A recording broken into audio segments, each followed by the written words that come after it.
ਆਓ ਜੀ ਵੈਲਕਮ। ਅੱਜ ਆਪਣੇ ਵੀਰ ਦੇ ਕਿਸੇ ਦੇ ਟੈਂਕੀ ਹੋ ਗਈ ਸੀਗੀ ਲੀਕ, ਅਤੇ ਆਪਾਂ ਇਹ ਲਾਇਆ ਪੈਂਚਰੀ।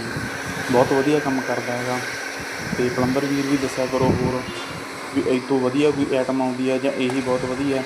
ਪਰ ਮੈਨੂੰ ਇਹ ਬਹੁਤ ਵਧੀਆ ਲੱਗਿਆ। ਅਸੀਂ 2-3 ਜਗ੍ਹਾ 'ਤੇ ਲਗਾ ਕੇ ਦੇਖਿਆ ਪਹਿਲਾਂ ਵੀ, ਹਜੇ ਤੱਕ ਕੋਈ ਪ੍ਰੋਬਲਮ ਨਹੀਂ ਆਈ। ਅਤੇ ਕਮੈਂਟ ਜ਼ਰੂਰ ਕਰਕੇ ਦੱਸਿਆ ਕਰੋ ਵੀ ਤੁਹਾਨੂੰ ਕਿਵੇਂ ਲੱਗਦਾ।